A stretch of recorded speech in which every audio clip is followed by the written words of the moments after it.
Have you ever stopped to think about how much the truth can hurt and how much it can heal?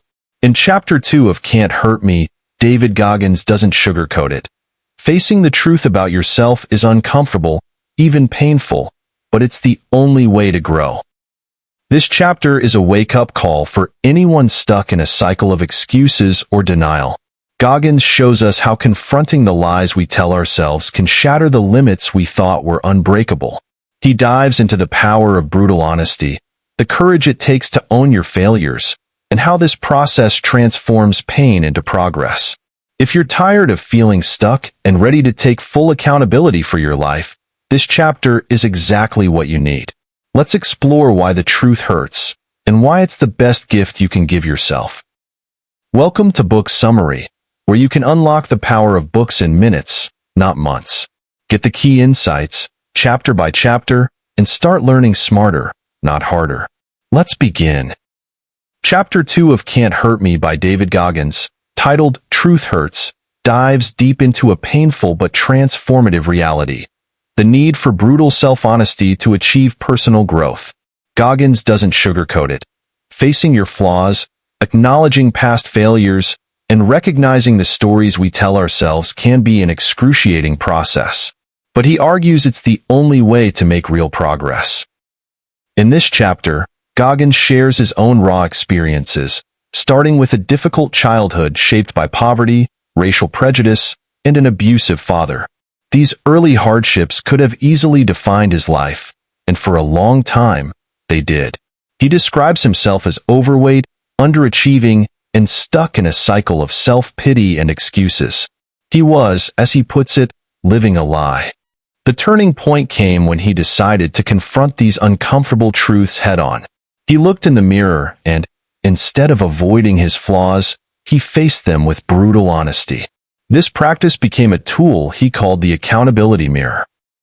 The concept is simple but powerful. Write down your shortcomings, stare at yourself in the mirror, and repeat them out loud. It might sound harsh, but Goggins insists that this no-nonsense self-reflection is crucial. It's not about beating yourself up. It's about stripping away the excuses and illusions we hide behind. For example, if you're telling yourself you'll start exercising tomorrow or blaming others for your lack of success, the accountability mirror forces you to confront the real reasons you're falling short. This chapter resonates deeply because we all have our own versions of Goggins' struggles. Think about New Year's resolutions. Most people set lofty goals but rarely follow through. Why? Often, it's because they haven't faced the uncomfortable truths about why they failed before.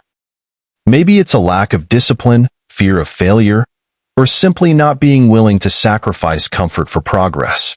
Goggins argues that until you acknowledge those real obstacles, you're doomed to repeat the same patterns.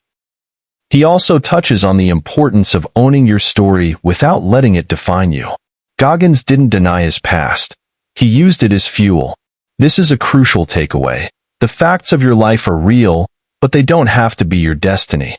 Many people blame their circumstances, poor upbringing, lack of resources, or bad luck as reasons they can't succeed.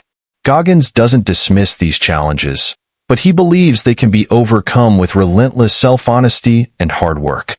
He points out that many successful people didn't start with an advantage. They just refused to let their excuses win. The chapter also emphasizes the idea of taking small, manageable steps. When Goggins decided to turn his life around, he didn't aim to become a Navy SEAL overnight. He started by facing his fears and setting realistic goals. He lost weight, studied harder, and slowly built the discipline he needed. This incremental approach is something anyone can apply.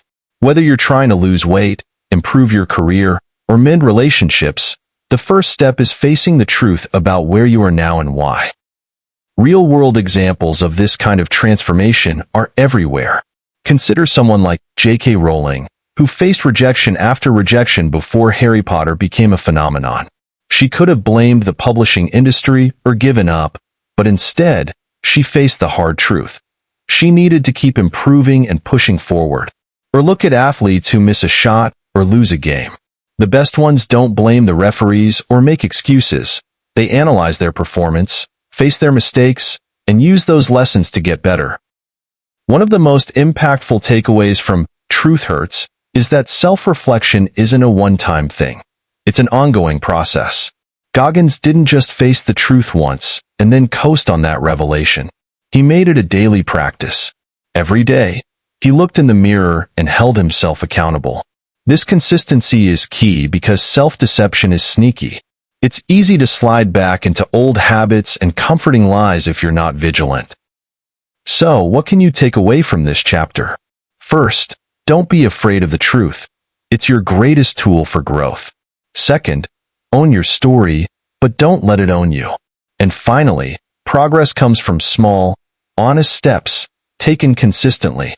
Goggins' journey is extreme, but the principles are universal.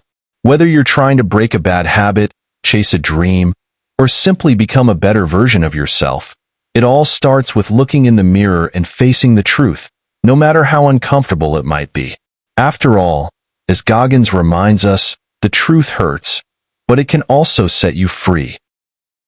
Thanks so much for sticking with me through this deep dive into Chapter 2. I hope it sparked some thoughts and maybe even inspired a little self-reflection. Remember, facing the truth isn't easy, but it's the first step toward real change. If you're ready for the next challenge, don't miss my breakdown of Chapter 3, The Impossible Task. Trust me, this is where things get even more intense. Goggins takes on something that seems beyond human limits and shows us how we can tackle our own impossible goals. You won't want to miss it. Thanks again for watching, and if you like this video, don't forget to like and subscribe for more. See you in the next one.